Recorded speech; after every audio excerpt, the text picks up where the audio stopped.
Welcome back to the Football Terrace. It's straight facts. It's Wednesday. I'm joined by the brilliant Dom Husam. I've got the brilliant Judge Mo here with me. Gentlemen, how are you both? Great. Everything is wonderful right now. You get me from my perspective, except the weather, you know, because it's really cold today. It's going to be, it might snow in Jordan in this next week. So, yeah, I'm going to run away. I'm going to go to a hot country for a week. I've had enough of this. Come to England, bruv. Come to England. Oh, yeah. Very good. Very hot country. Known for its hot weather, England. Yeah. Like and subscribe, chat. Let's go. Yeah, very good. Alhamdulillah. Everything is good, people. We're going to have Husam chest finally today. It's only the chest before the game.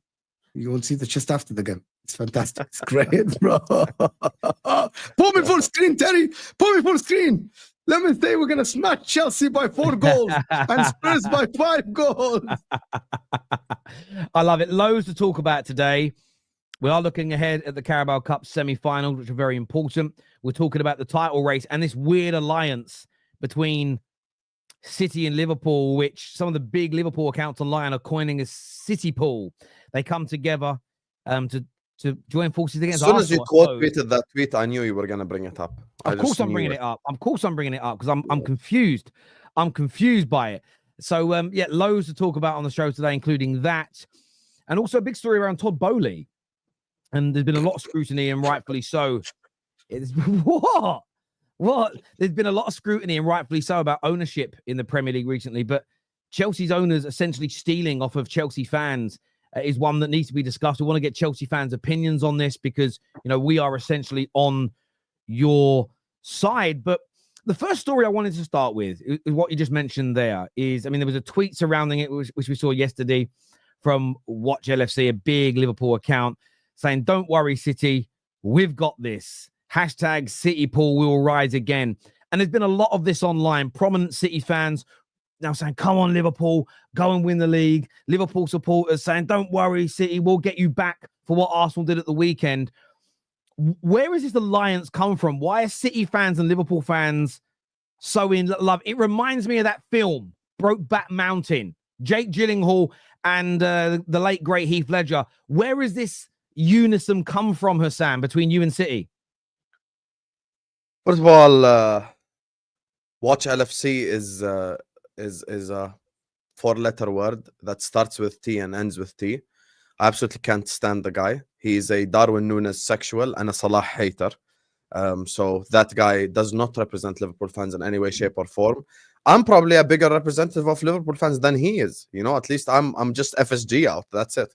When it comes to what he's saying, it's absolutely pathetic. It's absolutely pathetic what Watch LFC is doing. However, I will take you all back to 2018, 2019, and you're all a bunch of lying hypocrites if you deny this. Every single Man United fan, Chelsea fan, Arsenal fan in the whole universe wanted City to beat Liverpool for the league because Liverpool fans are going to be unbearable in the summer. You don't know Liverpool fans. You've never met Liverpool fans. Blah, blah, blah, blah. I've heard it all. I heard it all of 2018, 2019. You all wanted City to beat Liverpool as well. So it was City Arsenal, and it was City Chelsea, and it was City Chester United back then, you know. So let's not change the narratives, because you all wanted City to beat Liverpool. I remember it, you know, unless maybe you're like an Inter fan or something, or you're a fan of football and you just wanted Liverpool to win the league title for the first time in 30 years. 3/4 of you, and you're all liars if you deny it, wanted City to beat Liverpool to a league title. Now, as when it comes to me, I can only talk about myself, and I'll be honest with you. A lot of Liverpool fans feel the same way regarding myself. Listen, yes, Arsenal fans can be annoying. Yes, Arsenal fans are irritating. Yes, Arsenal fans, like irritate my soul sometimes with some of their shit takes, aka Igal and people. And I said this to Igal's face, so I'm not backbiting. But the one thing I will say is the following. Me personally, I will never ever root for City in any way, shape, or form, except if it's me winning a league title, meaning City versus Arsenal, United versus Arsenal, blah, blah, blah. Of course, I would want the team that I hate more to win, just to win a league title. Like, obviously, it's because it's my team's success above everything. I'm not one of those guys who's like, oh, how dare you support Man United? I'm like, listen, I could take a shower after the game, but for that 90 minutes, it's better for us if United beat Arsenal. Factually, it's better for us. Just like an Arsenal fan would have been watching the Liverpool United game at Anfield going like, United, get us something here. And they probably were happy that United got a draw. This is just normal football. But for me personally, I'll be honest with you. I have no hatred towards Arsenal whatsoever. Arsenal and Liverpool are not rivals. As a matter of fact, Arsenal and Liverpool have a lot of similarities. The only big difference between us is, we have 6 Champions Leagues. That's the major difference. But as institutions, as a football clubs, both class football clubs, historic, massive clubs, kind of pillars of the United Kingdom, if you would like. And there was something said by the Prime Minister, I believe, when the Super League thing was happening. He referred to Man United, Arsenal, and Liverpool as essentially pillars of the English community. So I look at this whole City pool thing. I don't like it. I cringe at it. I get some City fans. By the way, if you're a City fan, I get it. I'm like, I genuinely get it, because Arsenal have annoyed you so bad that you're like, okay, Liverpool win the league. Like, I'd rather Liverpool win. I get their perspective. But if you're a Liverpool fan, you can't be out here talking about City pool, because if you're going to talk about Arsenal fans being annoying, well, City literally robbed us of a league title with a Rodri handball. Last season, we were top of the league. Doku switching music to McAllister, no penalty given. And then the Premier League website is using that switching music as an example of a high boot. That's a foul. Load of shit.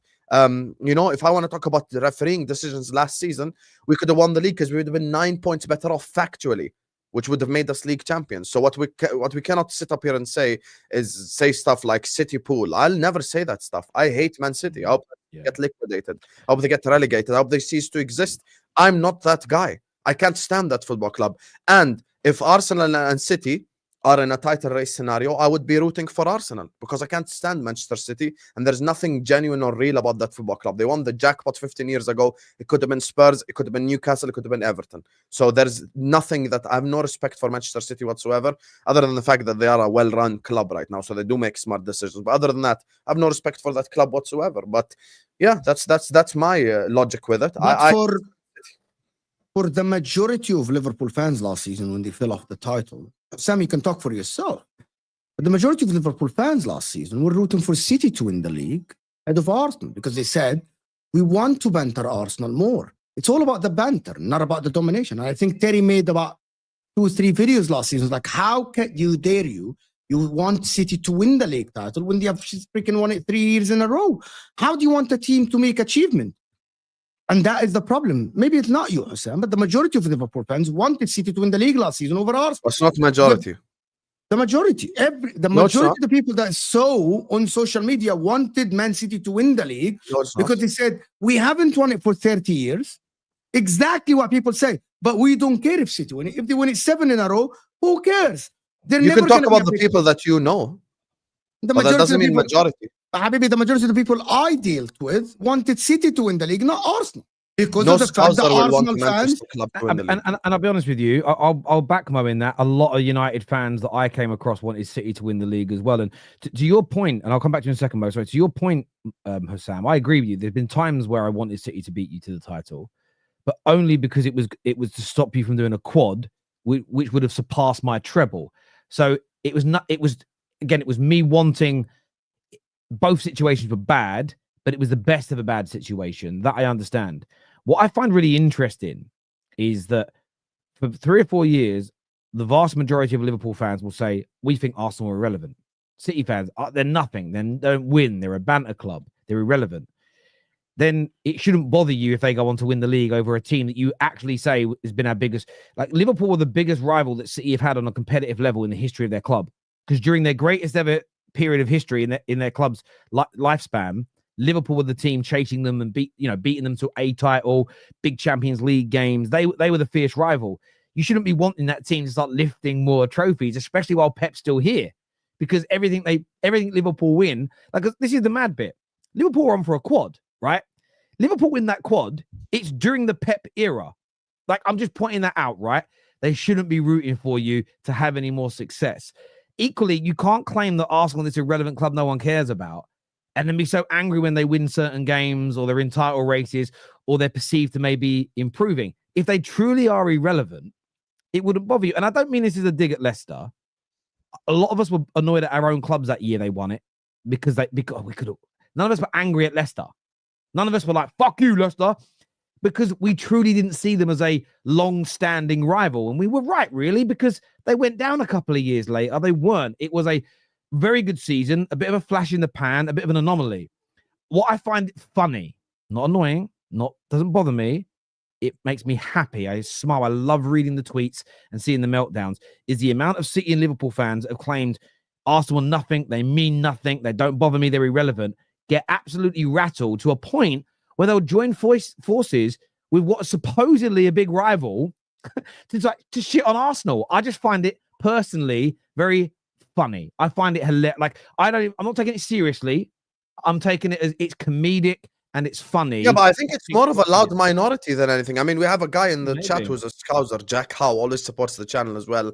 I've never met someone from the actual city that wants Manchester City to win the league. Like, I've never met that. My logic is the following. I want Liverpool to win the league. If Liverpool can't win the league, I'm looking at the teams that are like fighting for the title.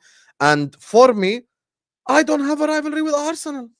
Like, I'm not maybe the older generations who saw like the Michael Thomas moment in 89 and stuff, I get it. But for me personally, whenever we were good, Arsenal were crap. Whenever we were crap, Arsenal were good. We never really had a rivalry like that. They stopped Man United from winning like 3 league titles. So like I genuinely have no bad feelings towards Arsenal at all. I'll be honest with you. To this comment here, this is people say they don't care about City, but they get rattled. Yeah, those people are liars as well, and I've called them out. I admit it. And by the way, if you're a Liverpool fan that isn't bothered by it, you shouldn't be defending the Liverpool fans that are. You should be on our side calling them out.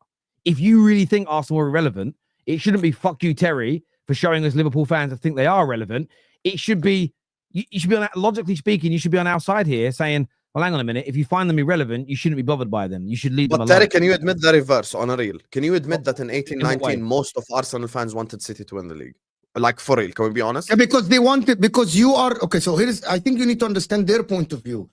You have had 30 years without winning a league title. They have had the longest after you. So it makes a lot of sense for them to not want you to break that one, long run. Because of how long they have been. So it makes a lot of sense for them. I would admit it, but this is what I would say, is that Arsenal fans wouldn't have said, or I don't remember them saying this, there'll probably be the odd tweet.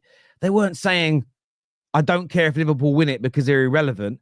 And then in the next breath saying, come on, City, please don't let them win. That's what I'm calling out here. It's the duplicity in the statement.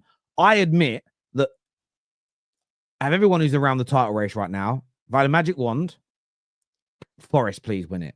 They're the lesser of the 4 teams in the top 4, but they're not going to win it. Then it's Arsenal, because Arsenal are a big rival of mine, but not as much as Liverpool. So that's my order of wanting something to come out. But I'm not going to sit there and say, I want Forest and Arsenal to win it over Liverpool, and then in the next breath say, but I don't really care if Liverpool win it. Those two opinions. No, I understand. No, you're correct. You cannot say both statements. You can't. So that's what I'm calling out. So for me, it's a case of Arsenal are either relevant or they're not. They're either a threat or they're not. You're either worried about them winning the league or you're not worried. It can't be both. That's what, by the way, for me, it can't be. However, this is what I'm saying I enjoy. I enjoy watching the duplicity. I enjoy watching the hypocrisy. I enjoy calling it out and then watching people get angry and go, but I'm not bothered. Why are you angry then? It doesn't make sense. I enjoy it. And this is what people don't realize. I'm not saying it's a serious thing that we should have a debate in the Houses of Parliament over. I'm just saying, look how funny this is, that you, in one breath, you say irrelevant club don't care about them, they don't win anything. The next minute, you're like, we've got to join forces with another rival. We've got to slag off them celebrating winning goals. We've got to bring up historic moments, try and shut them down. I find it beautiful to watch as a football fan. The same as I've used this example 3 days running. I'll use it again. There's certain City fans online who tweet every day about Man United being irrelevant. And they cannot see the irony in that. Every day they tweet that we're irrelevant. Every day. Every day of their life, they think about us and go, you're irrelevant. But every day they mention us. I love the irony. I think it's beautiful. Let's go to some of these super chats here, and then I'm going to go back to Mo. Sorry. It says, no Liverpool fan wanted Arsenal to win the league because Arsenal is a much bigger club than City, is what Nilo says here. Thank you, bro. Man United fans in my group chat rooting for Shitty and Paul because they hate Arsenal so much. Jamie O'Hara wearing a City kit versus... Yeah, listen, the Man United fans that want City and Liverpool to win over Arsenal, I'll be honest with you, that for me is sacrilegious towards Manchester United. I find that specifically Liverpool because it's 20 this year. It's ridiculous, because that also shows you the maturity of an adult. As an adult, if you are more angry about an Arsenal fan Arsenal fans you don't know, don't meet, don't live around, and a bit of banter. If that bothers you more, if that gets under your skin more than Liverpool equaling one of our greatest ever achievements, that tells me that you use Man United as a fashion accessory more so than supporting the football club. That you're not, again, I'm not saying you're not a true fan. Maybe that's how a lot of people view football. You're using Man United as a fashion accessory and as something to prop up your life, to live vicariously through, as opposed to an institution that you support. Most rivals can't look past the present and their emotions. I agree. They'd rather have what they are used to and have City dominate the league further rather than lose bantering points against Arsenal, which is crazy because the more City keep winning, this is why I don't want City to keep winning. People think it's a hate towards City. It's not. It's about my club. Because if they do a 5-peat or they win it again next year and do another 3-peat and they keep winning and winning, eventually this team is going to surpass the achievements of all the Liverpool greats and all the Man United greats. And why would any self-respecting Man United fan want that? It's stupidity. Well, Terry, if the relevant club's fans is loud, obnoxious, and self-entitled, would it make sense if they got the hate? I'll tell you why no. Igal is nauseating when it comes to Arsenal. Like I said this to his face yesterday. He's very nauseating because every time Liverpool win a game, it's the PGMOL, it's blah, blah, blah. Like he's very nauseating. But I'm not going to build my hatred towards a individual or a fan saying stupid shit or saying annoying stuff. I build my hatred based on the crest. I don't care if Man United are 19th. I'm still going to root against them. I don't care if Terry is humble and not annoying at all. I still hate Man United. So if the reverse happened and Terry's very nice and he's like whatever, I still hate his club regardless. So rivalries and hatred is a lot deeper than which fan base is more annoying, you know? Yeah, but can I add something before you do the next subject? I actually think that a lot of people don't think that Arsenal will win the league, but they don't want them to win the league. And the reason why they want City to win the league is because of Arsenal fans. You guys have to understand. So Terry, you said, yes, someone can think a club is irrelevant as a football club, but the fans themselves are annoying. A lot of people, Chelsea fans in London that I talk to, they're like, we don't think that Arsenal win the league, or we don't want them to win the league because they're fans, not because of the club. Yeah. So that is them saying that the club, because to be honest with you guys, are Arsenal relevant in terms of winning in the last 20 years? To you, Husam, to you, Terry, are Arsenal relevant in terms of winning, or they are relevant because they challenged here, because of Arsene Wenger, because of Emery, because of Arteta?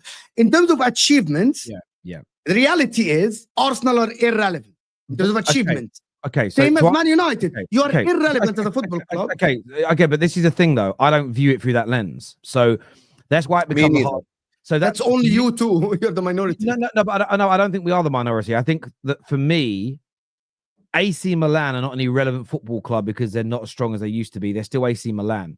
So I don't think Inter fans think any less of that rivalry. I don't think Juve fans think anything less of AC Milan in terms of the rivalry because they've fallen from grace. They're still a relevant football team. I don't think... the reason I say that is this. When Leicester were going for that Premier League title, go back and look what their fans were saying. The banter they were giving all of us. They were winding all of us up every week along the lines of, we're little Leicester, look at you, man, we're beating you. That was the worst banter any of us ever suffered, because let's have it right, no member of the top six is in essence an underdog in the sense of financial clout, power. If we were all run well enough and our owners all pumped in the right amount of money, we're not financial underdogs. We're all owned by multi-billionaires. We all turn over 600 to 800 million pound a year. The true underdog story in the last 10 years was Leicester winning the league, as an example. Yes. But we still, as fans, and I don't mean this with any disrespect, their banter didn't make me go, fuck you, Leicester, don't win. It made me look at my own club and go, you absolute dickheads for running it badly. I was happy for Leicester. I can't even lie. There almost was. There was a feeling of, I'm glad Leicester won it and not Arsenal. I was glad Leicester won it and not Spurs, because those clubs are far more relevant to me from a rivalry perspective. And Leicester were very likable as well. Ranieri, Mahrez, Kante. The story and then to this super chat, we get back to the super chat.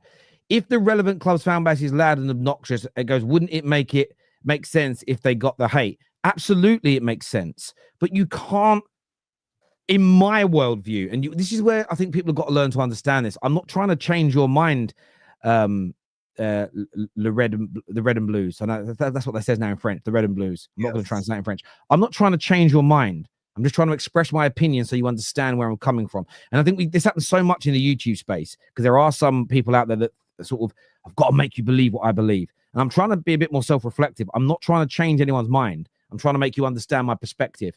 I feel that if a fan base triggers you, it's because you feel that as an institution, there is a relevancy to them. Because I don't think you get upset by an irrelevant club bantering you or being noisy online. I don't think those two things, I think you have to, it's both. I think it's both. They have to be relevant and annoying. They can't just be annoying. They have to be both, I think, for you to have that kind of frustration and that anger come out. So I think it's a really good super chat, actually, and a really, really good question. And not everyone will see it that way. And by the way, I can accept that. I don't want to change your minds. I don't want to argue it for an hour because I can see your perspective. I hope you can see mine, and we can move from that. It's quite simple. Arsenal are a bigger club than City by a mile. Just a few years ago, City was a relegation fodder. On the size, I want to ask you boys this question. I've seen a lot of this in the last few days. Get your medals out. Get your trophies out. Get your medals out. Get your trophies out. Whether it be towards Lewis Skelly for celebrating, whether it be about Arsenal fans having fun. I've seen quote tweets from big City fans go, yeah, but show us what you won. Is that fair? Is that a fair rebuttal? And if so, what's the time limit?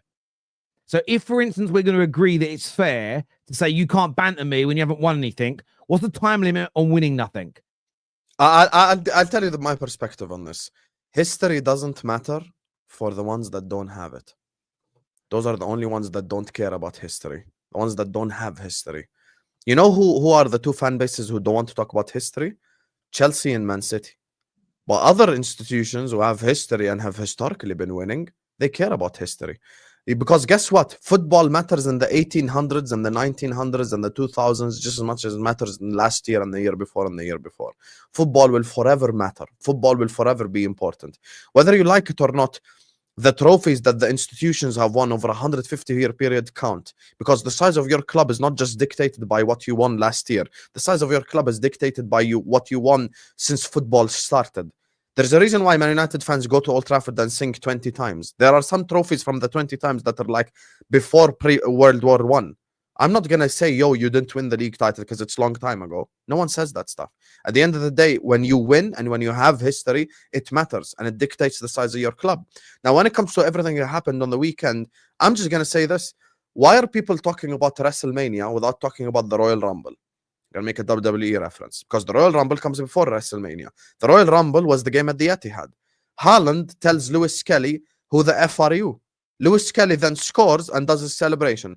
What's the issue here? I don't get it. We ask for football players to have personality, express themselves, and then we get mad when the football players express themselves and have personality. And it's the same thing with like Ola Aina on Snapchat. People are like, oh, did Ola Aina say something? Let them express themselves. Let them have some personality.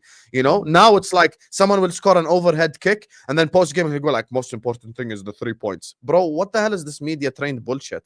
Come out there and say it was phenomenal moment, incredible. Like, speak, express yourself. And I have no problem with what Lewis Skelly done. I love shithousery. I need more shithousery in this sport. And I mentioned this to Mo yesterday.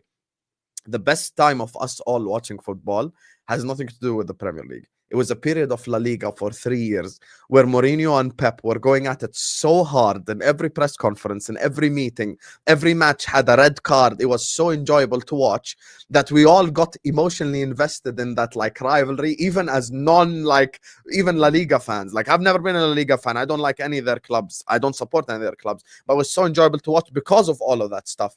Mourinho coming out and saying, I wish Pep won a fair competition.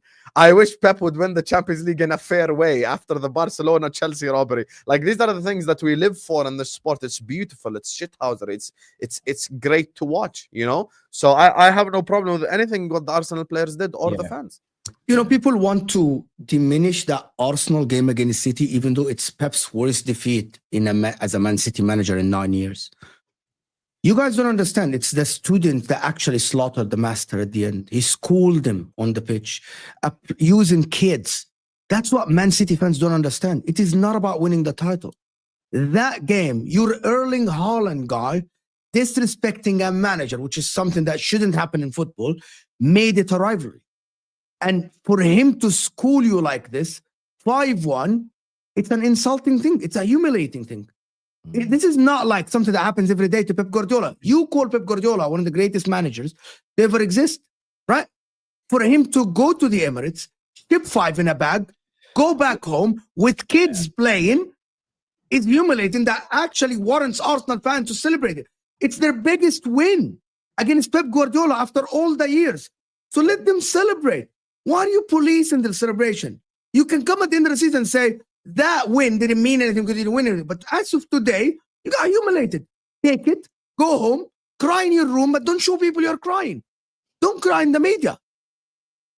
It's by the way, but you haven't won anything. They literally won 5-1 against your best manager ever. Well, so just take that. And this is why I feel it's an important conversation for fans. And a lot of what we do on the Football Terrace is talk about sort of fan perspective, fan opinions. But I look at it from the lens of almost be careful what you wish for. And Ricky Gervais told a sort of joke once about cancel culture and how be careful the precedent that you set today because it could bite you in the arse in the future. So if we, there are people that have lost jobs for jokes they've tweeted 15 years ago. But at the time they tweeted that joke, nobody thought it was offensive. But the world has changed. And now that joke is deemed offensive. But it was told when it wasn't offensive. But now they're still losing jobs.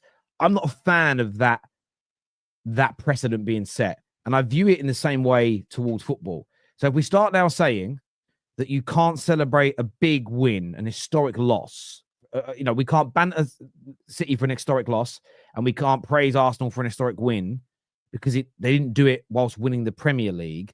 If you start setting that as a precedent, that will lead to a point where you can't even celebrate your team scoring a goal because you don't know if you're going to get to the end of the game as winners. And if we start removing the celebration of goals, the celebration of games, and everything just basically being, well, we only analyze it at the end of the season when the trophies are over. If you take this logic through to its nth degree, it ruins football. So for me, I think it's ridiculous to say that. Secondly, if you want to make it about, well, you can only celebrate when you've won more trophies than us, then we've got to put a distinction in of what's the time frame in that.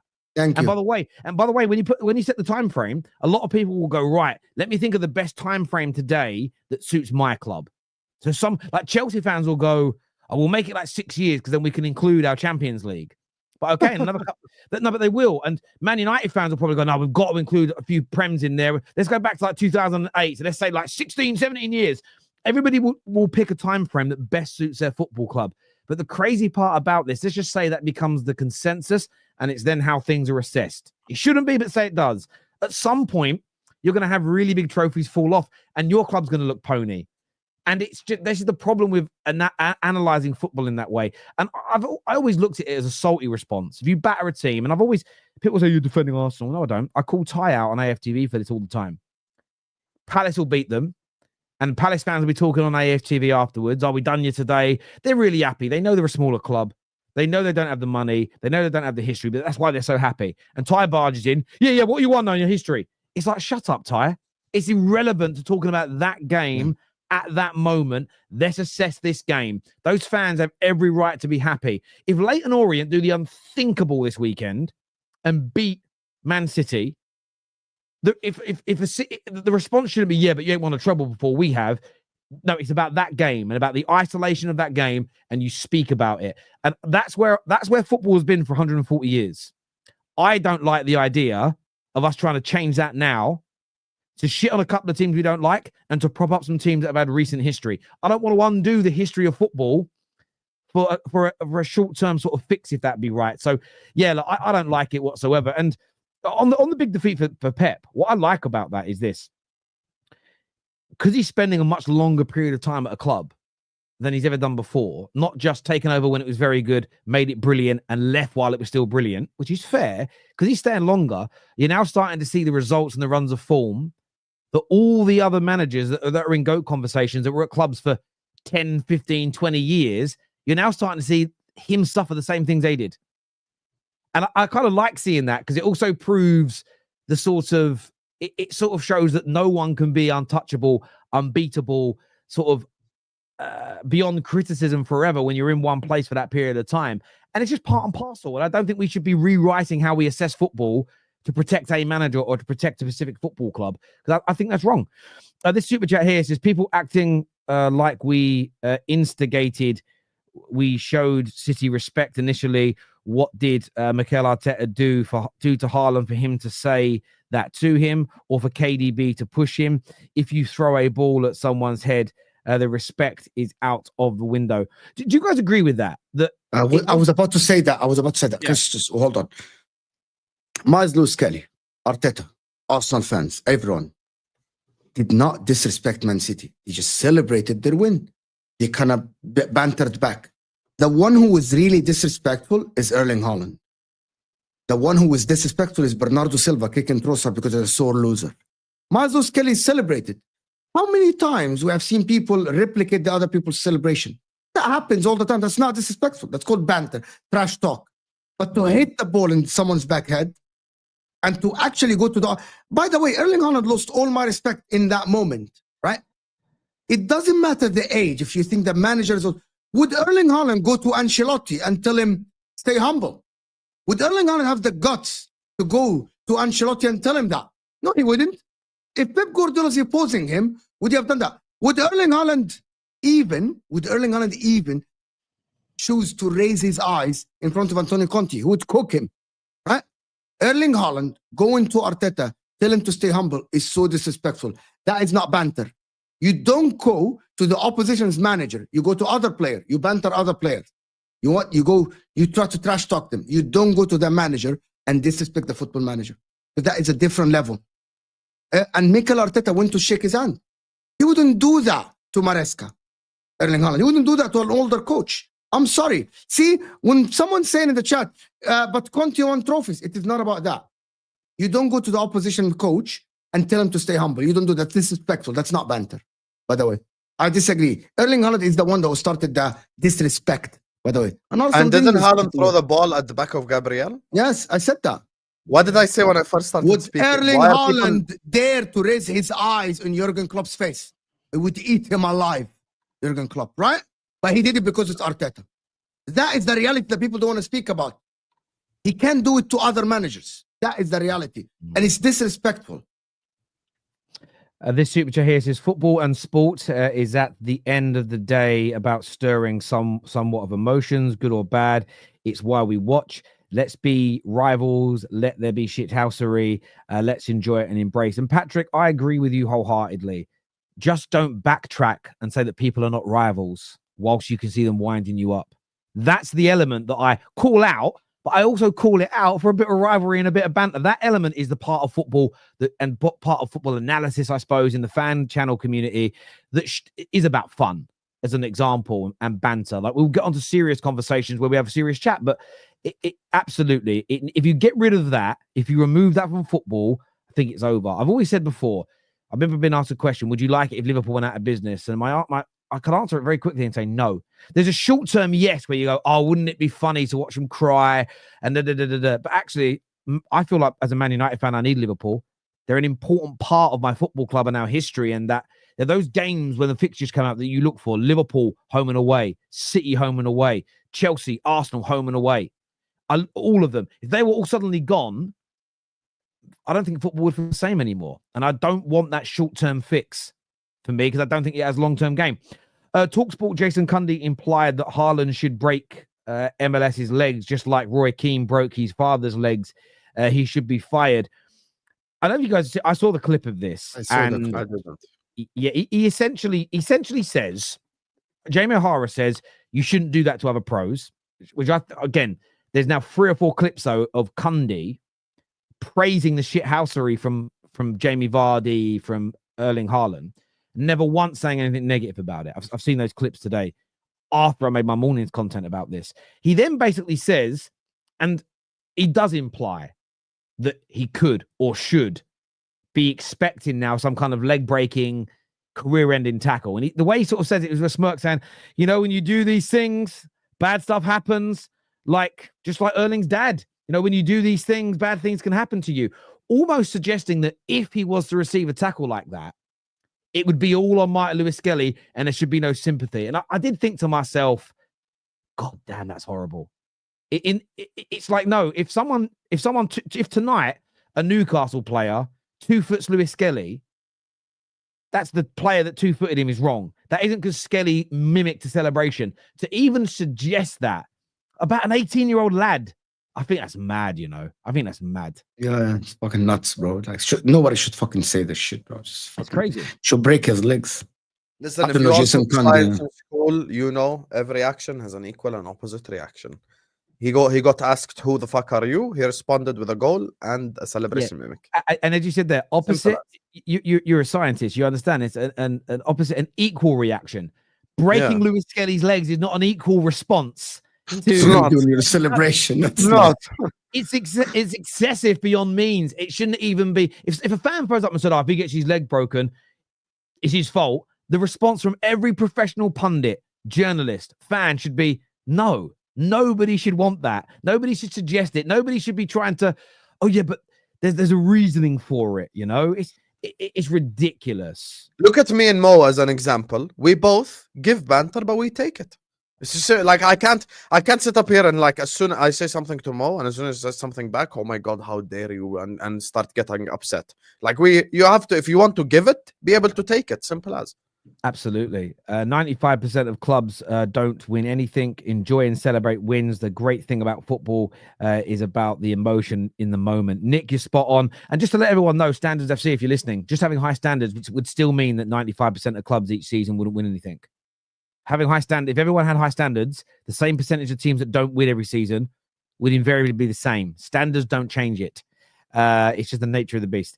Terry, when you were talking time frame, what time frame do you think Arsenal should set? Minimum 21 years. Well, but they would though. Arsenal fans at this point would set a time frame that includes their invincible seasons, their double winning seasons, all of their league titles, because they have 13 of them. City fans would probably want to set a time frame that only includes the last when Sheikh Mansour bought them. When Sheikh Mansour came in, you know, Chelsea fans will want it to be probably from 2004. If they had to pick a time frame, 2004. You know, for me, I would even include the 50s when we didn't win so much, but we lost. My time frame is when football started. Simple. Yeah, exactly. So everyone's going to want a different time frame. You know, there are teams like Preston that will want it to be forever because they were the first team to ever go invincible. And yes, people say less games. Arsenal fans do this so as well. But they played less games than we did. And look at the size of the fucking squads back then. Like it's horses for courses. Do you know what I mean? So yeah, look, you can't. I don't think we should start undoing the history of football for modern day banter. Cundy never won a trophy in his career, but does not stop him from bantering players who did. Saying Lewis Skelly shouldn't celebrate is criminal. By the way, even though he didn't win a trophy and he's an ex-pro, he's absolutely right to banter people as well at the right times. But they can't pick and choose who can and who can't banter. I agree with you completely. Based on City fans using the Champions League to determine the size of a club, Nottingham Forest has 2, so they must be bigger than Man City. But they'll also put a time frame on that and say they've been irrelevant for too long. And that's the problem with that kind of talk. For me, also, what's really funny about that is when we were talking Champions Leagues to City fans, they didn't want to hear it because they were winning only Premier Leagues at the time. This is where it becomes a great conversation, because I heard a City fan on a show the other day saying, yes, we've got less league titles than Arsenal, but we have a Champions League and we did a 4P and a treble, therefore we're bigger than Arsenal. I was like, okay. And there was a Liverpool fan that agreed. So I'm like, so if Man United's 3 Champions Leagues had been won 3 on the bounce, would that make us 3 worth more than your 6? They didn't respond to me in a tweet. And I'm like, this is the problem when you set that. When you want to set a precedent, I think you have to be careful of how that then can be applied to other clubs and teams. So let's say in the next 10 years, Liverpool win 2 Champions Leagues and are on 8, and Man United win 3, but we win 3 on a bounce, and we have 6 and you have 8. But because we did 3 on the bounce, does that make our 6 worth more than the 8? Now, based on that logic that City fan and that Liverpool fan set on that podcast, the answer is yes, which is why I say to people, I used to say this in your spaces all the time to people, stop looking for short-term wins that undo the legacies of your own football club.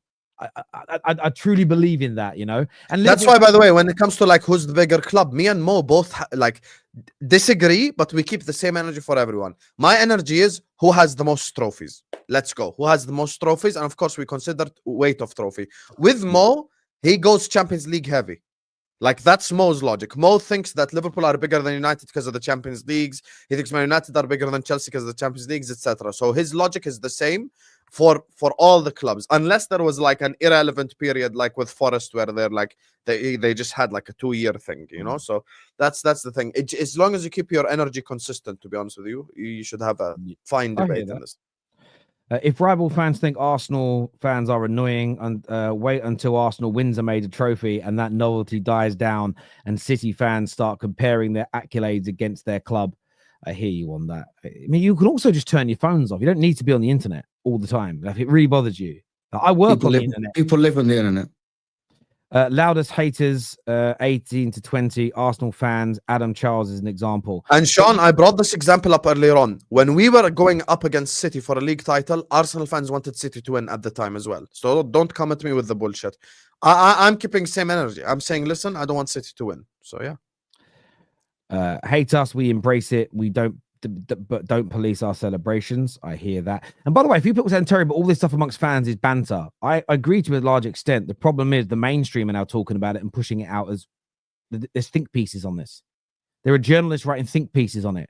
There are pundits. You've literally seen the two, whether you like them or not is irrelevant to this point. The two biggest football pundits in the world, Neville and Carragher, have gone in the space of 4 months saying needle is needed in football. We need this aggression. We need this hatred amongst squads. To it's disrespectful and it should stop. Now you've got the Premier League today announcing they're going to start looking into disrespectful celebrations. This is all so people go, just banter tale. It isn't. You now might see teams and players punished for what 4 months ago everybody was saying we needed. This is not just banter; it's seeping into reality, which is why we need to push back. Terry, did you see the new Sky Sports report? The Premier League are planning on monitoring and possibly sanctioning goal celebrations if it hurts opposing players' feelings. How can we want this in football? This is all stemmed through banter. Stop the fucking banter if it's doing this, mate. Madness. Madness. Moving on from this story, we're going to come back to Arsenal and the Carabao Cup games a little bit later. Chelsea Football Club. A big article today has come out, gents. And we've seen the articles. We've seen Chelsea fans outside Stamford Bridge talking about this, condemning this, very frustrated, that they're finding it harder and harder to get tickets at face value. And the members that have been members for years, season ticket holders applying for more tickets, etc., are being told no. They're having to, and there's a website called, I think it's called Vivid. Who are based in America, that are selling these match day tickets for exorbitant amounts of money, anywhere between £500 for a ticket, which is 10 times more than face value, right up to £20,000 for a Chelsea fan to go to games, and multiple other clubs as well. The website that hosts it is taking something along the lines of a 10% cut and has massive admin fees. So say they sell a ticket for £20,000, they're making anywhere between £2,000 to £4,000 on that, the website. So local Chelsea fans can't go to games, and international Chelsea fans are being absolutely screwed over for the price of these tickets. And it turns out that Chelsea owner Todd Bowley is a director of this website and a part owner and is making money off these Chelsea fans. For me, I think every single Chelsea supporter should be horrified by this. Tickets should only be sold at face value. And by the way, it's illegal in England to sell a ticket to a fan above face value. It's illegal and has been since 1989. Yet the owner of Chelsea owns a website. Yes, it's based in America, so they're not breaking any laws, but they're selling tickets up to £20,000 a pop to their own fans. Surely this is something that has to be stopped by the Premier League. Surely this is a conflict of interest of sorts. Mo, you start. No, to be honest with you, it's absolutely, it's the way that these businessmen run the club. He doesn't care about the people. That I saw the guy that is complaining about he can't get a ticket for his nephew because he only can get a ticket from his friends. They cannot put tickets aside so he can just sell them for a higher profit. And it just goes hand in hand with the way that these Chelsea owners are running the football club, in my opinion. Like, it was so sad, to be honest, when I watched that guy complain about he couldn't get his nephew to watch the game at Chelsea. And he said, I'm all for international fans to come in and watch the games. Make a segment for them in the stadium. Try to sell it to them at face value as well. But don't make it as a market where, like, you take the tickets and put into 200, 300 pounds or dollars, and then English people cannot get it. Or even some international fans cannot make it. It's all about the market. And I think it's absolutely fraudulent. And Chelsea should I actually don't think that Chelsea should put a stop to this. The Premier League should put a stop to this. The Premier League should have something against selling the tickets. The Premier League should stop the club from accepting tickets through these websites. You buy tickets from the official website, you go to the games. When I was in England, I tried to get tickets for the Chelsea game, and it was $300. It was Chelsea versus Man City at Stamford Bridge. And I'm like, I'm not going to get $600 for tickets for me and my wife. I mean, I want to watch the game. I'm already in England. And I asked a lot of people and said, we can't get it. And that was like a year ago, or a year and a half ago when I was in England. This has to stop. And it shows how Todd Bowley is actually running the football. He only cares about the money. He doesn't care about the people that goes to the stadium. And he doesn't care about international fans. If you actually care about international fans, make a segment or a part of the tickets, go to international fans as face value. Not for $300, $400, or even more sometimes, $600, $700. It's ridiculous how this works. Yeah. And by the way, I'm American, right? I'm Egyptian American. It's the danger of bringing how American run things into English football. It's not xenophobic. It's that the way it runs in our country, in America, is how the football, is how the market works, right? And if you go to England and try to do this, you're going to prevent English people from enjoying the game. And even some international. I'm sorry with all this. Do you think a fan from Egypt who wants to buy a ticket can spend $600 for a ticket in England? It's impossible. It's a lot of money for them. It's way more than their wage for 6 months sometimes. But in America, they can afford it. So you're actually making it for only the American market. It's ridiculous. I want to say this as well. Every club has got issues with resales and touting. Every single club. And there's a comment that came through here that a Liverpool fan says, Terry, I'm a Liverpool mate, and he's been offered $6,000 for his Palace ticket at the end of the season because there's obviously the opportunity to see him lift the trophy. Every club has this issue where there's tickets being sold for exorbitant amounts of money for their football club. All of us are horrified at Manchester United's owners who have raised the face value ticket price to £66. We all think that's wrong, and we have all condemned this. But why this story feels a little different to me, this isn't Chelsea going, bloody hell, we've got this website in America that's charging some of our local and some of our international fans £1,000, £5,000, £20,000 a ticket. The owner of your football club is making profit off this. It's fundamental. And the thing is, I would never advocate a ticket to cost that much to go watch football. But say they raised their prices to £500 a ticket and Chelsea were making the money from it and they were investing it into the team. To a degree, at least you're getting something back. I'm not saying it's right. I'm not justifying it, but you're getting something back. This ain't going into Chelsea. Chelsea are making no money from this. So if you're a Chelsea fan and you're defending Todd Bowley, if you were defending this website, I don't know if you love your club. Your own football club is being ripped off. Your fans are being stolen from, and one of your owners is making money. Now, what the spiel will be is Todd Bowley, he invests in a lot of things. He's a director of a lot of companies. He has no idea about X and no idea about Y and no idea about Z. Even if that's true, well, he knows now he can pull away, can't he? He can pull out of that investment. He can step away. He can stop it. And there is a way this can be done as well. The Premier League just needs to put a rule in place that tickets can only be sold directly through your football club at face value. Now, it's harder to, it's hard to stop if I've got a paper ticket, and I don't even think most tickets are paper anymore. Most are digital. You can swap them over and sell them on, but they should absolutely be stopping this with immediate effect. This should not be able to continue for one more day. This website should be absolutely shut down because no tickets should be allowed to be sold to it or placed on there. And there must be a way digitally of creating that environment where you can't do that. It's just, they've got to stop it. No football fan from any part of the world should be paying more than face value for a ticket. And that should be anywhere between 40 to 60, maybe £70 on a massive game. Fair enough. Okay. But £500, $20,000 for a ticket. It's absolutely horrendous. And for Todd Bowley to be involved in this, let's give him the benefit of the doubt. If he doesn't know about it then, he knows now, he should pull away. If he stays as a director and involved in that company for just one more day, it's horrendous. It shouldn't be allowed. This is what I thought this is what the fit and proper person's checks were for, to check that they're the right people that should be coming in. And we don't know things ahead of time. And I've defended Todd Bowley and Chelsea a lot along the way. You know, their strategy, how they're building their club. It's had a lot of criticism, and some of it, I see the logic behind what they're trying to do. This, for me, is indefensible on every single level. What's your thoughts on this, Husam? Yeah, I'm the same. You know, big up CB, make Chelsea great again. You get me? Yeah, I think Chelsea fans are slowly starting to realize, like, and I am gonna generalize here, which is wrong, but for the most part, it's been right. Chelsea fans are starting to realize what American ownership really, truthfully, is all about. And I think the quicker they realize that, the better. I mean, you look at like, you know, the way that they've gone over, you know, owning Chelsea for this last 3 years, questionable decisions all along, crazy things that they've done wrong. And you know, I see the Chelsea fans, and the Chelsea fans always do the same stuff.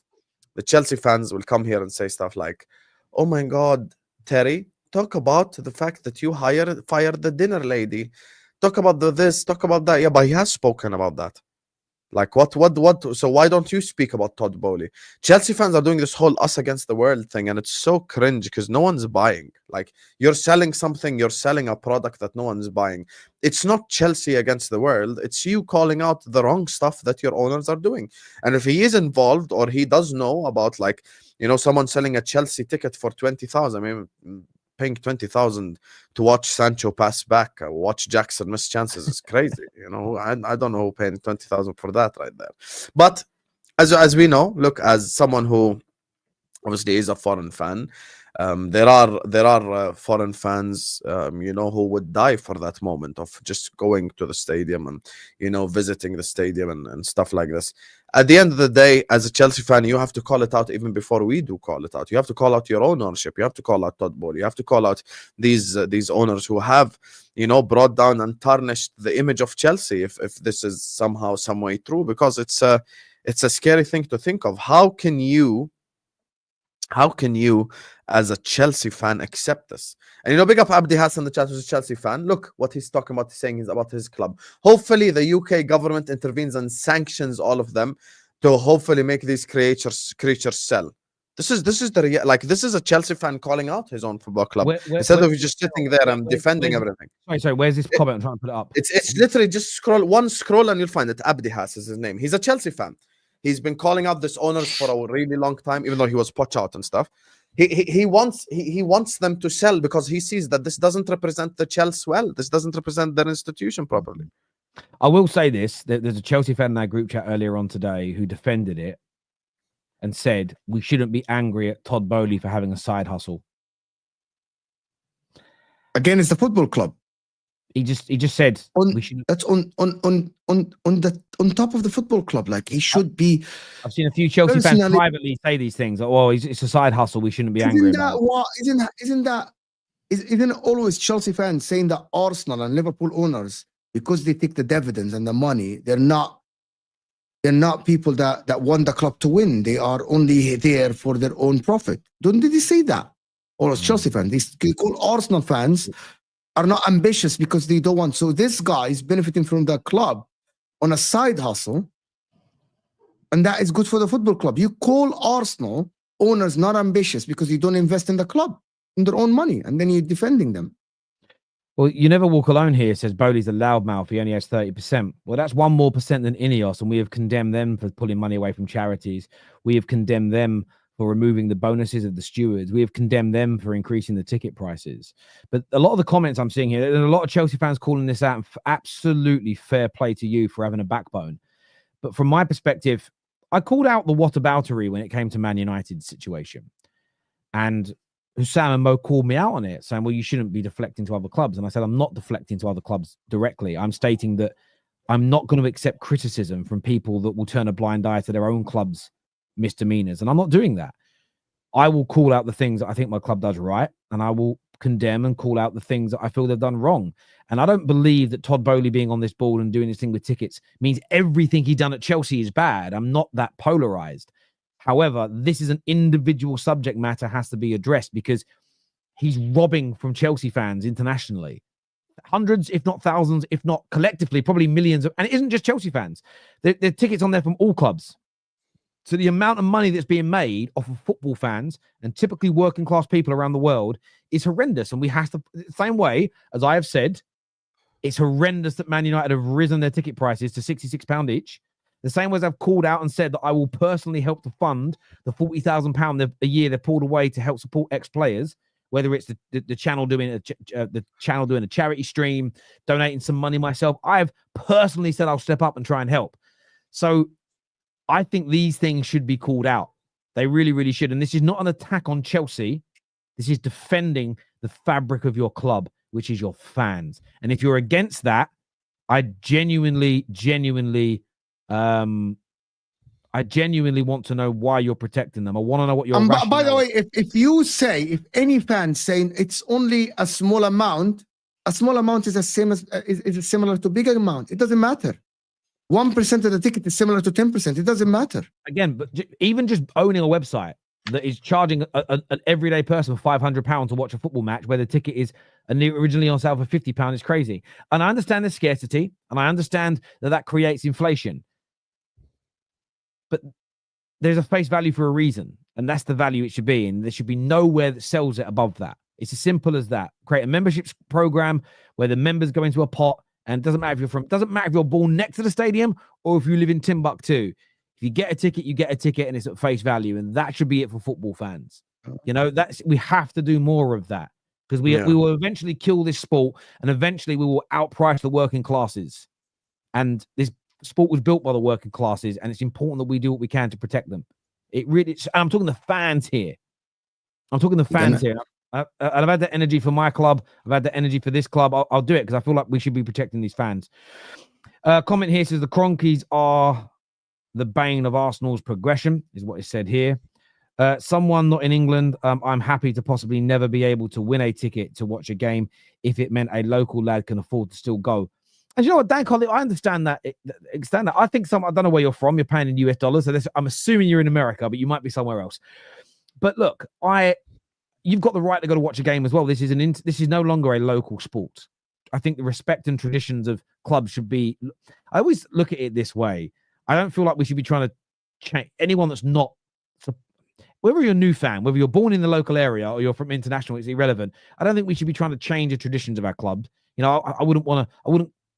like the Philadelphia Eagles. I'm not going to suddenly, as an international fan of the Eagles, start telling them who and what their biggest rival should be. I'm going to learn who their rivals are and make them my rivals as well. I'm going to go along with the traditions.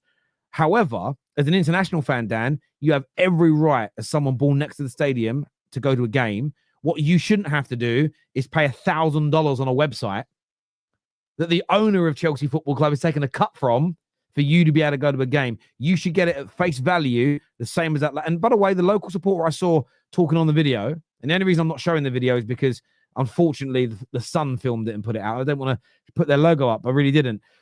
He even said, because they tried to get him, don't you think international fans should go? And he went, no, everyone's welcome at Chelsea, but everyone should pay face value. So this is about protecting all fans all around the world against these hiked up prices. Roman froze ticket prices for 12 years. The new owners scrapped away fans' contributions.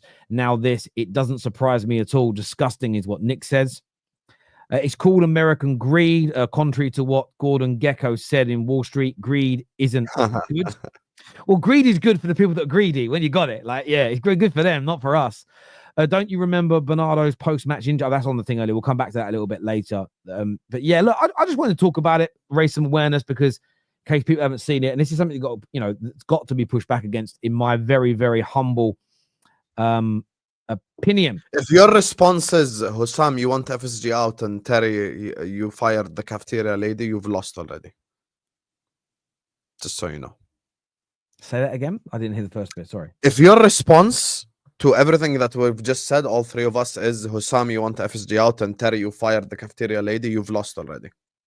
Yeah, absolutely. Again, making people redundant, there is a slightly different argument to that.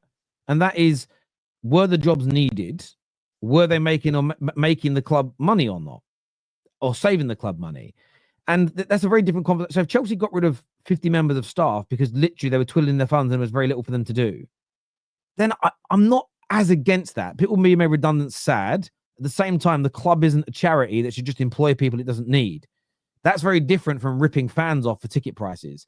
And I think there's always a conversation to be had. And if there's a rationale for charging more money or increasing, because I do think over the course of time, ticket prices have to rise, the same as TV costs have to rise, because there is inflation. And there comes a point where £50 today is not worth £50 in 10 years' time. And there is an element of inflation that is needed. Absolutely. If wages of players go up, electric and gas costs go up, at some point, things go up. My haircut at my Turkish barbers used to be £5. They're now £17. Things go up. And I can understand that to a certain degree. That is fundamentally different from an owner of a club being an owner of a website that charges up to £20,000 for tickets and taking a cut. That for me is fundamentally different. Vivid Seats is a middleman between ticket buyers and sellers, taking a 10% commission once tickets are sold. Sold 161, and additionally charging buyers a service fee and shipping costs. Yeah, that's crazy, man. That's crazy. It should just be sold on the football club's website. That's it. Any tickets they can't sell should go to the Premier League website and just be sold at face value. No commission, no fees. And what shipping costs? Make it digital. Just send them a fucking email. Like there's such ways we can make this cheaper for people. It's unbelievable. And that's all football clubs, not just Chelsea. Some fans protect owners' bad actions if they think it will lead to the club buying a player for 50 million. The attitude is it doesn't affect me, so why should I care? It's wrong. Well, listen, I've seen that. There are some United fans I know that are now saying they're going to boycott. And they've been DMing, bruv, your boycott thing was right. And I've had an honest conversation with them where I've said, are you just saying that now because your ticket prices have gone up? Yeah. So you weren't bothered when it was only £45 to go. Now it's 66. You want to boycott. I'm like, I said, I'm glad you've come to that realization, but it shouldn't just happen because you've been impacted. But that's just my view. That's why I've not started putting money back into Man United just yet. And people go, you're fully behind what your owners are doing. I'm not. That's why I've not started putting money back into the club yet. I'm going to give it time to cook. I'm going to give it time to marinate to see where we are. But I haven't just jumped back into bed, started buying the kits and pumping money back in again yet because they haven't done enough. And there's some big mistakes they've made, like this fucking January, which they've also been called out for. It doesn't bother me that the psychopath does this. He puts the money back into the club.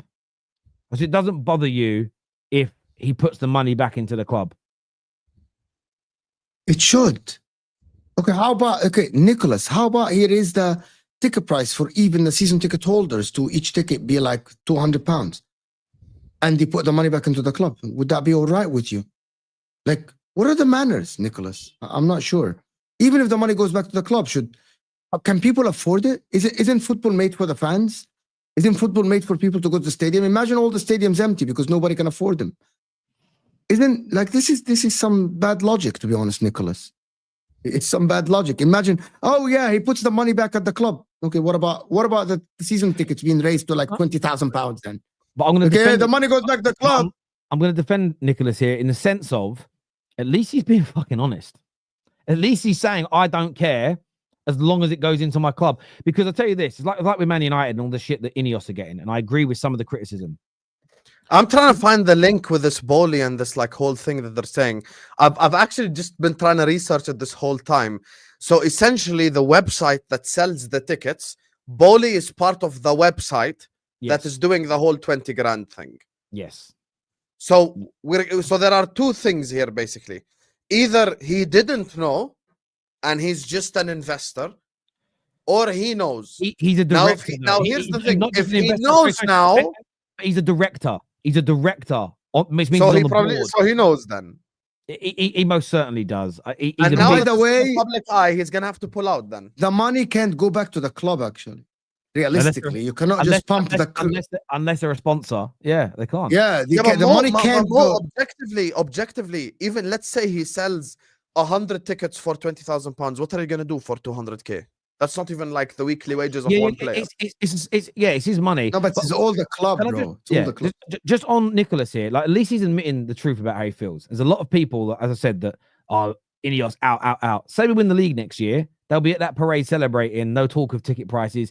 At least some people are going, I just don't care. I'm still going to watch Chelsea, and I kind of respect standing on that. I disagree with you, but at least you're just saying it as it is. Moving on from this subject, viewers, please hit the like button. It's really important that you do that, and make sure you're subscribing. Over 4,000 people watching, which is just amazing. Can we get 2,000 likes, guys, live? Can we just have 2,000 likes live? Like Hit that subscribe. like button, people. It's free. It doesn't cost you a penny. Just hit that like button. 2,000 likes is the target before we end the show. So Yeah, more let's people go. can listen to Mo waffle online. Hit the like 100%. That's the whole point of liking the video. Absolutely. Get it done. Let's get the 2,000 likes. Let's get that done right now, people, by smashing it. It's really important to us that you get that done. Also, if you want to join our notification and transfer group chat, the QR code's on the screen near Husam's head. Join that. We put a lot of our links in, most of our links in there, update stories, etc., etc., etc. Now, tonight and tomorrow are big nights in the Carabao Cup. Arsenal, they go to Newcastle. And Newcastle were really playing this up. They made some amazing trailers for their fans on their social sites, which I thought were brilliant. Great intros. It's a massive night for them. It's a huge night for Arsenal. Could Arsenal hurt Newcastle and knock them out tonight? What are you saying, Mo? Yeah, yes. It's kind of like it's an impossible mission, but I think it can be done.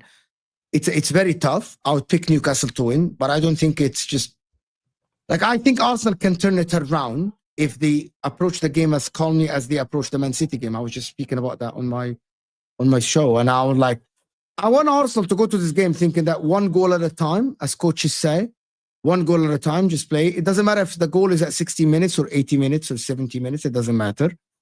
There is a chance for Arsenal to go through, but it's a very slim chance, to be honest. How much? And I believe, let me just finish the next point and I'll give you a percentage right away. I believe the Arsenal have zero pressure going into this game. This is very controversial for some people. Arsenal have zero pressure going into this game. You already lost 2-0. The banter and the failure is already done at your ground at 2-0. You losing at 2-0 at home makes you go into this game with no pressure at all. You can be calm. You already lost. Everyone is ruling you out, including Husam, who's laughing. That means Arsenal go to this game with no pressure. You're playing with way less pressure than Spurs, for example, who have 1-0 up. Way less pressure than Spurs. So go to this game and try to play the game as calmly as you can, right? Be composed, be collected. People think, you already bantered Arsenal at 2-0. You already bantered Arsenal at 2-0. It's already done. You already lost.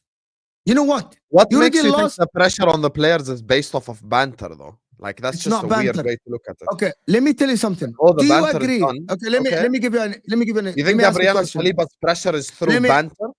Let me ask you a question then. Do you believe Arsenal have a chance? I'll answer my question first. And No, I'll answer I'm not. I was talking and you No, interrupted. I asked you a question. Do you? No, Give me you the don't get to- percentage chance. You No, said no. you're going to finish and then answer. You tell me your percentage first. 10%, 15% max. I want your percentage now. Wait, so you're fighting tooth and nail for 10, 15%? Hold on. I want your answer now. So Give me your this answer. guy is sat here acting like he expects Arsenal to win, So and he's saying 10, 15%. I never said expected Arsenal to win. See, You're saying they twisting have my a word. chance, and there's no pressure it's on called, them? It's called you have a All chance. the Yes. pressure is on Arsenal to begin with. No, the pressure is not on Arsenal in this game. No, this is your worst No. fact, Joshua. This is your worst No. I'll tell you I'm my gonna percentage. expose you. No, don't. I haven't done. I'm not done yet. Go You ahead. answer me now. Give me your percentage. Give me your percentage. Answer. My percentage, 5%. Okay. Why do you think a team that is going with a 5% chance, right, at half pressure? Perfect. How in question. football, if a team is already the underdog, in your opinion, when you give them 5%, they're the underdogs in this game. Let me finish the take. If the team is an underdog, if Dortmund are playing Real Madrid, because that is an underdog story. If every fan base say that Arsenal already out, how is there pressure on them? Logically speaking, if I I'm love going to the fact that okay, let me answer now. خلاص, يعني. No, your question doesn't have to last 48 seconds. We get the Go question. ahead. The Answer fact the that question. you're bringing Dortmund Madrid to the table shows the whole concept of it in your mind is flawed, because Newcastle are not Real Madrid and Dortmund are not Arsenal in this situation. It is closer to Arsenal being Madrid and Dortmund being Newcastle. This is what's happened. It's a Champions League You semi-final. absolutely fraud. I'm going to interrupt you here. Dortmund, No, I'm going to interrupt. I'm not going to let you speak. beaten- Listen. Let me finish. No, I'm It's a not. two-legged tie. Listen, It's a we're two-legged really tie. going to listen. If you But actually, you I need brought to ask something you that's one- irrelevant. I'm I'm gonna- making it a you two-legged said- tie. You I'm said saying, let's say Arsenal are close. Dortmund So played Real hold on, Madrid stop, in a semi-final. Stop. If Dortmund Wrong. played Real Madrid in a No, semi-final. one game off. No, I'm not Come going on, to let you I'm talk. gonna Listen, give you- you're going I'm to gonna give you really an ruin the example. show. We're gonna really ruin the show. We're gonna really ruin the show. Example. No, I have to Dortmund ask you beat one Real question. Madrid. I'm gonna take. No, you always do that. I'm gonna ask you 10 seconds. No, I'm still answering your first question. No. Dortmund against Madrid in the Champions League final. How much of a percentage is that race for Dortmund to win and Real Madrid to win? But this is not. Give me your final percentage. Scenario. No. I want you to answer this. Really, I want you to answer not this. The Champions League final scenario. I So you're going to literally be said based on already. something that's illogical. It's one game off. This is one game. Okay, I'm making it logical. I'm making it logical. Dortmund are playing Madrid. Okay, let me use the Dortmund Madrid example. Dortmund are playing Madrid in the Champions League semi-final. Okay. No. See, it's wrong. It's the opposite way. No. That's not the point. We are talking about this game. It's not wrong to me. You don't it's understand. The same exact scenario. No, you're wrong. No. Two legs. I need Terry here to be the judge between us. Okay. Sorry. I had to run to yeah, but you're comparing it to no. We are talking. I'm gonna let Terry be the judge. We are talking about this game specifically. Yes. The result that happened is 2-0 already happened, right? We can't change that result. I asked you what is the percentage. Plays a role in today. No. Forget what happened. What do you mean? No. Change it to 2-0? Just being wrong and strong. Yeah, Habibi. You are talking about this game. You asked about. If Arsenal win 1-0 today, are they through? Yeah. No. So that's the whole. So the result matters. You don't understand. That's why I'm already happened. Guys, I'm confused. Let Mo finish, and then just so I understand. Okay. I said that Arsenal go into this game because they already lost 2-0, and everyone is giving them 5% chance. They have way less pressure than if they were winning and if they were hosting back, because you already were ruled out. Based on Husam's logic, and I'm debating Husam here, he gave them 5% chance of going through. So I believe that Arteta knows this. The pundits gave him 5%. So he's going to this game with way less pressure than if he was winning, or he already were up. You already lost 2-0. And I made an example, and let me just finish the point. And I made an example. If there is one game, this is one game being played, and Dortmund are playing Real Madrid, the pressure more on Real Madrid to win the game because Dortmund are the underdogs. In this game, because you are giving them 5% chances, you already made them underdogs. By your logic, not my logic, every rival fan made Arsenal underdogs. And normally, underdogs, when they have nothing to lose, they have less pressure going to the game. That is my take. It holds water. But how are you comparing that to Dortmund Madrid in a Champions League final, though? That's the part where your argument just falls off. Because if I ask you, Madrid playing Dortmund in a Champions League final, who has more pressure to win? Normally, the underdog, because it's a free hit, have under pressure. Man City playing Inter in the final, because we don't have the money that has Man City. It's a one game off. And we're talking about Arsenal versus Newcastle after trailing 2-0 at their home. Man City had way more pressure than Inter, because Inter were already ruled out by all the pundits. No one gave Inter a chance. So Inter were playing the game free of that pressure. Yeah, look, I don't think Arsenal going. Okay, can I answer now? How does that debunk anything anything I've said? I'm telling you, let's compare it to Dortmund Madrid in a Champions League semi-final, because a semi-final is also two-legged tie. This is not a one-off affair. Arsenal need to win by 3 goals to go through because of the result in the first game. I'll give you an example though, where first of all, let me just preface this because people get angry in the comments. I don't think there's no pressure on Arsenal. So Kiz here says, are we saying there's no pressure on Arsenal? Of course they have pressure. They need a trophy. There is pressure, but the pressure has been diminished, in my opinion, because everybody's already said Newcastle were through. So the example I will give you is this. When you came back against Barcelona on that famous night at Anfield, because everybody wrote you off as out, I think that helped. Had that game been started 2-0 to Barca, it could have been a very different approach.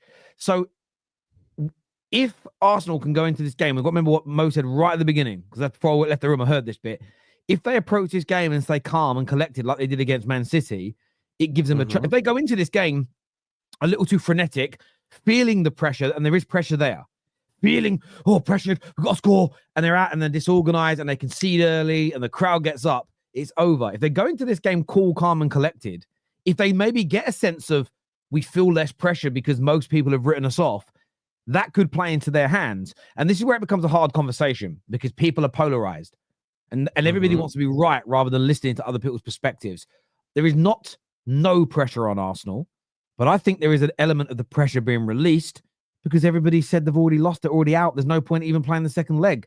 That can play into their hands. You couple that in with the recent home form of Newcastle, Arsenal have got a chance of knocking Newcastle out tonight. They don't have to win in 90 minutes either. They can win 2-0 or 3-1 and it go to penalties. So they don't need to win they don't need to win 3-0 to still go through. So I think there's a chance tonight. I think there is a healthy chance for Arsenal, but they are the underdogs. They are the underdogs to qualify because they're 2-0 down. But we've seen underdogs triumph many, many times. I think they've got the opportunity tonight to. I think if they win and go to the final, I think it boosts their opportunity of winning the league as well. The belief it will give them. But it's a very, very, very hard game. I wouldn't write Newcastle off. They've got brilliant players. They're fans at the beginning of the night. I think this is going to be one of the best atmospheres you've heard at a stadium all season. It's going to be massive. But that's why Arsenal have got to stay cool, calm, and collected. So, yeah, they can. Everything Mo said is wrong based off everything you just said. And I'll tell you why. This was what Mo said when you were not here, okay? This was what Mo said when you were not here. Mo compared Arsenal's game today and the fact that Arsenal have a 5% chance to Dortmund. He said 10%. I said 5%. To Dortmund playing Madrid in a Champions League final.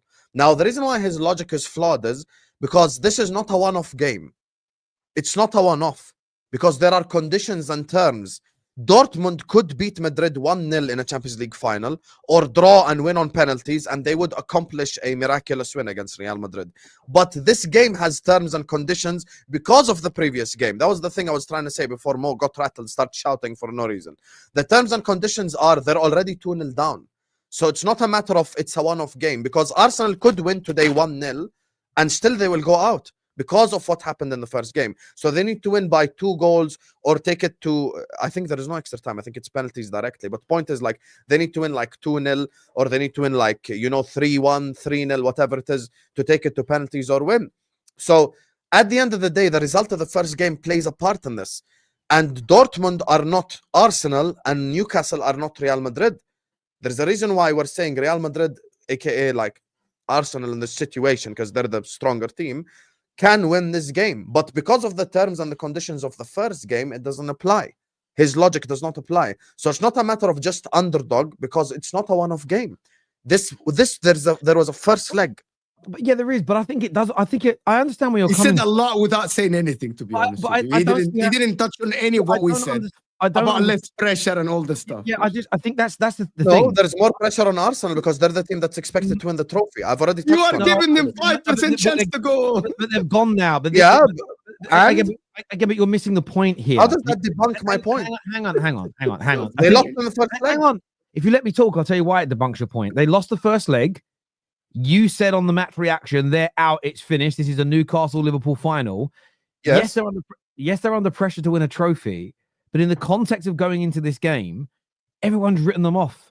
Typically speaking, when teams get written off before big games, it relieves an element of pressure. And this has been discussed by the players. Man United versus Man City. When we went into that final, yes, it's a one-off game. But based on how we've been playing and previous results and who we were playing and where it was, we were written off of having any chance of winning it. I stand by this, and I'm not going to change. How much percentage pressure is on Arsenal? I mean, what do you mean pressure? What do you mean percentage of pressure? How does that make sense? Because you're saying there is pressure on Arsenal, but not as much as Newcastle. So what's your percentages? If we're going to break it into a percentage, I would say 40-60. Okay, so Mo's wrong because he says there's zero pressure on Arsenal. Okay, well, you want to win so bad, Habibi. Oh my God, you're so rattled. Anyway, keep talking. You already lost, and the people know. You're the one doing this when you've lost. There is pressure. I'll tell you where there is pressure. Always pressure. Hang on. The pressure is this, right? The pressure is this. You already lost. Yeah, they lose 3-0 on the night and they lose 5-0 in aggregate. It's really, really bad, right? There is pressure there. You could also, there'll be an element of they fight back and almost get through. There'll be an element of the Arsenal supporters that will say, at least we didn't give up, as an example. I think the worst thing Arsenal could do, when a lot of people said after the game, Gooners were like, we're out now, we might as well throw the second leg. That'd be the most embarrassing thing, to play a bunch of kids tonight and get beat 3-0 and not try. They have to try. But yeah, I would say that where the pressure is slightly more on Newcastle is they've got 1.5 feet in the final. Yeah. If they lose it from this point, there'll be carnage in their fan base because they are more desperate than anyone to win a trophy. and I respect why. And they're But- almost in that final. No, Newcastle's is, you're talking 60 odd Yeah, years. but we're talking club size here. Like, because Spurs are a bigger club, they have more pressure. No, there ain't. I'm talking. I'm okay. It's a great point. I'm speaking purely about internally the fans. Now, I think Newcastle fans have a bigger desire for a trophy than anyone else left in this competition because of how long it's been for them. Tottenham has been a long time. Arsenal, it's been a long time since they've won a League Cup. But I think for an individual fan base, media-wise, there's probably more pressure on Arsenal than any of the 4 teams in it. The media will put more pressure on Arsenal not winning a trophy than it will Spurs, Liverpool, or Newcastle. But yeah, that's why I like tonight's game. I really, really like tonight's game because, by the way, all that being said, I'm playing devil's advocate. I think Newcastle will go through. Me too. I think it's going to be 2-2 on the night. I think it's going to be a brilliant game. And it's not what I want. I want a North London derby final. But if Newcastle get through, I think if Newcastle... But also, I think if Newcastle make the final, I think they win it. I think they win it. I don't think they lose 2. And we go back to the game now. Okay, so forget that argument about Arsenal. We all agree that Arsenal should go to this game being calm, a little bit composed, the same way as they approach City. Sam, how do you think Arsenal can win this game? It's one goal will make Newcastle nervous. They can't. One goal. They can't. Okay. Yeah, I think it's a CU Newcastle at Wembley type of situation. I think we're trying to dramatize something that's over already. I don't think Arsenal have like 5% chances, like in case maybe a Newcastle, like this is how Arsenal win the game. If Newcastle make a lot of mistakes, meaning Newcastle have a player sent off in the 5th minute and then they concede a penalty and then they're playing with 10 men for like 90 minutes, that's the only way. But if it's 11v11, Newcastle don't do anything silly, don't do anything stupid, then Newcastle are through. That's it. Like the only way that I see this, like I see them overturning the result is if Newcastle have 10 men or something. So to ask you a question, because I want to understand what you've said, I'm not challenging you. You don't think that there's any chance that Arsenal can just outclass Newcastle tonight and beat them? There has to be. 11v11, they can't win 3-3. Would you make an apology video if Arsenal win, or would you make Arsenal are great if Arsenal win? I would. Which one would you make? Because you have to make one. After today, you have to make one. You make an apology video. I think the final is already set in stone. Liverpool, Newcastle. That's it. Just get ready. Okay. It is maybe Liverpool has had one shot on target away at St. James's in 2 years is not going to score 3 goals. That's also like their bogey team, by the way. That's another thing. Like a Newcastle at Newcastle, they have very bad results. All what you said is correct. I never disagreed with you. That's why I give Arsenal 10% only. Yeah. This comment here says, so if Palace beat Liverpool 2-0, there is less pressure on Liverpool in the second leg. What is this debate? Well, I could explain this to you, though. So the difference between Palace and Liverpool is more vast than the difference between Newcastle and Arsenal in terms of team quality. Secondly, so you have to apply the same difference in quality between the two teams for this to be a fair challenge. Equally, if nobody had written Arsenal off and said they've still got a chance, they can still come back, that would have maintained the level of pressure. But this is also the problem. You can't have it both ways. You can't completely write Arsenal off and say it's done now and then say, well, there's massive pressure. They have to qualify. You've already said they're not going to qualify. So which is it? The pressure on or is it off? Is the pressure still there to qualify? Or have you already given them the criticism for going out? So this is what you're trying to do. No. They will get criticism today as well. No, they will. But the point I'm making is it will be a different type of criticism. If you've already said they're out, Arteta's bad, they threw the game, they lost it. That means, yes, they go out tonight. But the criticism is still on the first game, not the second one, because that is where you originally said they lost it. And this is what I mean by duplicitous, sort of two-faced punditry. I'm not saying you're being two-faced in this super chat. It's they've already had that criticism. Tonight's game is almost immaterial to the people that said they're already out. You can't have it. You want it both ways. We have an expression in England, which is you want your cake and eat it, which is why what you should have done if you just wanted to banter Arsenal is kept your powder dry and waited until tonight, because it will hit a lot less harder on Arsenal fans because they've already taken the banter for going out, as an example. But to your super chat, no, there would be less pressure on Liverpool, yes, but they're playing Palace. Man United once lost a semi-final first leg to Derby 1-0. Second leg was at Old Trafford. there was no less pressure on us to go through because it was Derby in the semi-final. Had we lost 1-0 away in the first leg to Arsenal at the time that weren't as good as us, but they're still a very good team, there would have been pressure for us to win still, but we were 1-0 down. There'd have been a different feel about 1-0 down already to Arsenal. Very different to being 1-0 down to Derby. So, yeah, you have to factor in. What is it that Iron Man said, or Tony Stark? I need all the variables if you want me to work out the equation. So your variables in the example have to be the same for it to be fair. But great super chat, nevertheless. Let's go to some more comments that have come through here. If they lose, it will be bigger fish to fry. But also, if they say that, that will get Arsenal fans a lot of ridicule. That, we can focus on the Premier League now. LB called it out yesterday. That I fundamentally disagree with. Twisted says another free pass for Arteta. See, this is where I think you've misinterpreted Mo. I don't think you meant it's a free pass if he goes out the tournament. You're talking purely in the isolation of this game. There's less pressure because they lost the first leg. That doesn't mean that Arteta doesn't and hasn't received criticism for going out, right? Yeah. There we go. Mo's logic is flawed because he didn't apply it to United in the FA Cup. Terry just explained the FA Cup final. Didn't you just explain the final, Terry, between Man City and Man United? When you write, guys, I don't know. When you write team off and he said you're already out, you already lost the final, you're giving them less pressure because you're already ruling them out of that game. There is pressure of Arsenal to win the trophy. That's definitely different.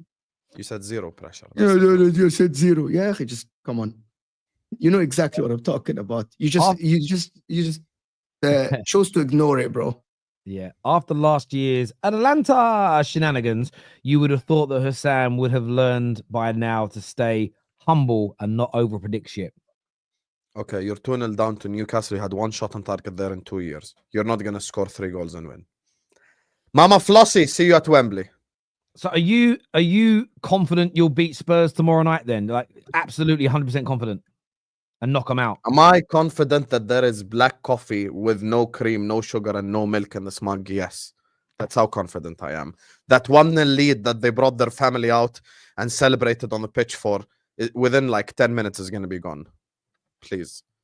Spurs my ass. So based on that logic, there's zero pressure on Spurs then? From your perspective. Yeah, 100%. There is no pressure on Spurs. Why would there be pressure on Spurs? So hang on. So pressure on Spurs is like what, 20%? Arsenal have pressure after you've said they're out. Spurs, you say, are out. Arsenal have pressure, even though you've said they're already out. But Spurs have no pressure because you're saying they're already out. Which is it? You just quoted Tony Stark. Give me all the variables. One team has to go away to St. James's Park. The other team has to go away to Anfield. You go to Anfield with a 1-0 lead versus you go to St. James's Park with a 2-0 deficit. Completely different. Completely different. Very, very, Hold on. Who has more chance of going through then, in your opinion? Arsenal. Spurs are out, mate. I'm telling you right now. By the way, I do agree with. I do agree with the Spurs thing. Spurs have got a 1-goal advantage, but I think they're holding 4 or 5 tomorrow night. Exactly. That's what I'm saying. They're holding 4 or 5. It's more likely that Arsenal win 3-0 tonight, in my personal opinion, than it is Liverpool. Because Spurs are going to have to win tomorrow night or draw. They have to draw or win, and I think that's less likely. And I've only got a 1-goal deficit, so 2-1 gets it to extra time. Is it straight to penalties or is there extra time? I assume there's. I think it's straight to pens. Straight to pens. I suppose. Look, they could lose 2-1. That's their best. I actually think that's Spurs' best hope. Lose 2-1 and win on pens. I think that's the only way they can do it. They won't win on the night. They just, in fairness, look, I will say this. Against Brentford, they were very defensively resolute, very compact. They're going to have to do that again, but to an even higher standard. And I can't envisage it happening. I can't imagine it happening. So, yeah, I would agree that Spurs are out.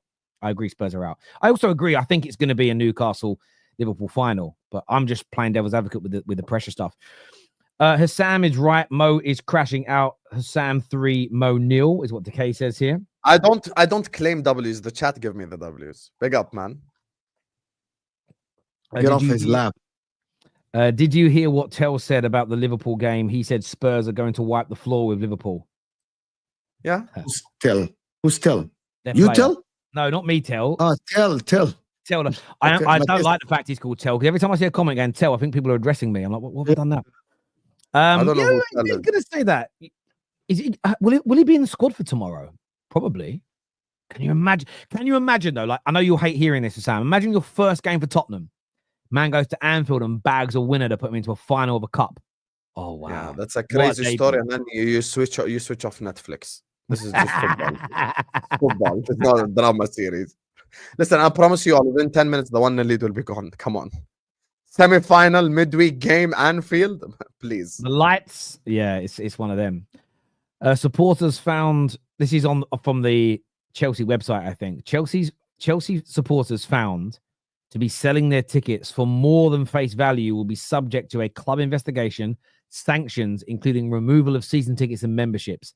Imagine that's what you threaten your fans with, but your owner is doing the exact same thing. The one thing I did see a few Chelsea fans say as well is they believe that Todd Bowley is basically getting some of those tickets himself and like funneling them out to people that then sell them off. So they're almost making sure that they're making money off of it. And then that's an accusation, but that's what Chelsea fans have said. So that ain't coming from me. This is your worst take on the season. Josh, who are you talking about? Which person? Which one of the three? Me. He's talking about me. He's talking about you. Okay. People are just emotional, bro. You don't understand. People are emotional. The problem is people are not intelligent enough to understand what I said. That is what happened. Damn. No, because they haven't played. No, I'm seriously, bro. People are not intelligent enough to get the point, which is Terry explained it. Don't rule me out of the fight and then tell me you have pressure to win it. It's just, it doesn't make any sense. Yeah, I hear bro, it. you have no chance of winning the fight. You have no chance of winning the fight. You must win the fight, by the way. If you don't win it, you're... I was in the group chat earlier. I wasn't involved in the conversation because I'd taken a nap in the afternoon because I'm working late tonight. And I woke up and I was like, fucking hell, 400 messages. And I went in there and I skim read some of it. And everyone talked about United being broke. Cool. And I'm like, well, if we're broke, I hope that means there's no pressure from rivals anymore. Because we all know that you need money to win. Everyone that wins regularly spends money. So if we can't spend money because we're broke, well, at least that relieves the pressure to win. No, don't work like that. You're still Man United, but we're not if we ain't got no money. Do you know what I mean? If we've got the budget of Southampton, then that's what we're going to achieve, right? And that's the problem with a lot of banter. People go for the juggler every time. And for me, I always feel that it relieves pressure on me as a fan. And the banter, it's like, well, you said something the opposite the other day. That's a bit shit now. That didn't really hit because it goes against what you've already said. It just gets a bit tiresome when every statement is like, oh, we've got to try and, cut their legs off here. We've got to try and win the banter fight. It's like, oh, it's just boring, man. Grow up. Say this, but City versus Arsenal is a rivalry now, no matter who has more trophies recently. Doesn't matter. Of course it is. This is the best. You're a City fan, and well done you for being honest. The rivalries are not just about trophies.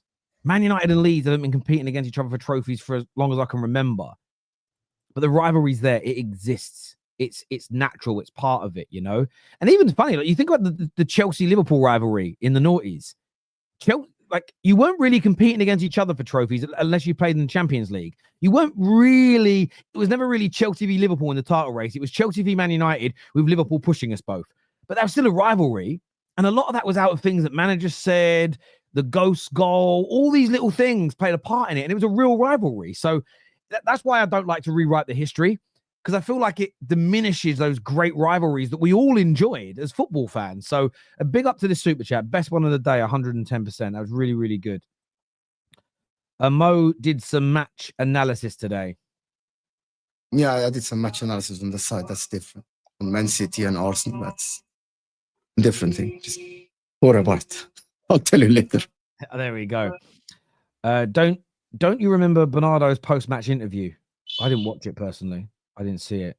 I can't remember that one. Yeah, he said Liverpool always play to beat us or something like this. Yeah.